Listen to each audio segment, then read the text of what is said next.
Hi, my name is Georgy from Supreme 6, and today we have a special guest, Charlene Ward, who's a mortgage agent. Hi, Charlene. Hi, thanks for having me. So I'm a mortgage agent with Bespoke Mortgage Group. And like you said, my name is Charlene. I've been in the industry for about 4 years, and I'm really happy to be here. Thanks for having me. Yeah, what affects the mortgage approval for our potential home buyers? So what I would say, there's multiple things. One of the most important things I would say is credit.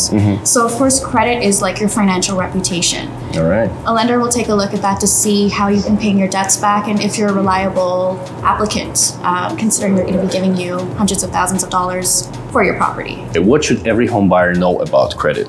So in terms of credit, like I said, it's your financial reputation. Lenders are looking for a minimum credit score of 680. Now, in order to have credit, you need to utilize credit.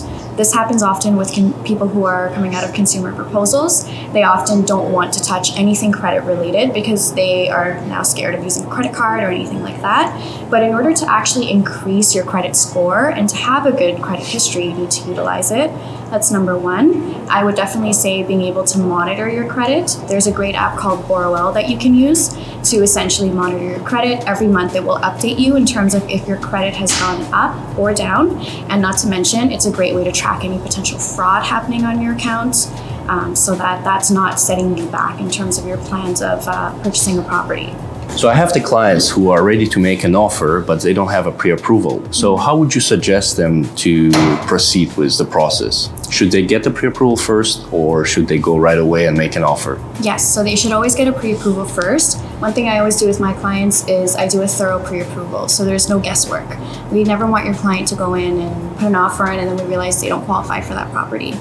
So one thing I always do in terms of steps is I always budget with my clients. So what does your budget look like right now in terms of rent and what you're paying, and how far are you looking to stretch that budget once you decide to purchase a property? What does your credit look like? What does your income look like? We're looking at all of that up front to make sure that we are crossing all our T's and dotting all our I's to make sure that we have a strong pre-approval. I had a client recently who was planning to buy a house, which is worth like over $1 million. Can you get the mortgage over $1 million for a first-time home buyer? Yeah, so essentially if you're looking to qualify for a property that's over $1 million, of course, if you're having difficulty, one way is to be able to get a co-signer. So anyone within family that's able to help you to qualify. Not to mention if you have a large down payment, that's another way to be able to qualify. If the property also has income potential, and the client is looking to use it as an investment property as well, that's another way that you can also qualify in terms of a $1 million property. But I am seeing people qualifying for $1 million mortgages. Also, I have like a question. What would be the down payment? Is it 5% you can still get down payment, and what would be the rate? Is it $299 or is it over now? Yeah, so essentially for a down payment, if you're looking at a property that's $1 million, you're looking at 20% down payment. So that would not include, of course, the first-time homebuyer incentive through CMHC.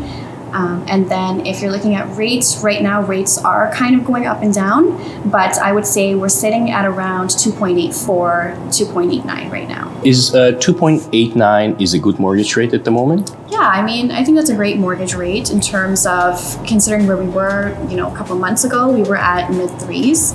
Rates have significantly dropped. They have gone up a little bit as well, but still sitting at a pretty good rate.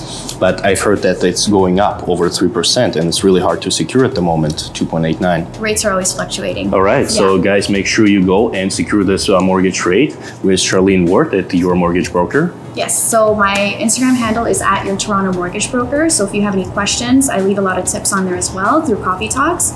So feel free to reach out to me there. Awesome. Thank you so much. You're welcome. Thanks for having me. Okay, that's all we have for today. Follow Charlene at Your Toronto Mortgage Broker. She has lots of tips and coffee talks, and we'll see you next week.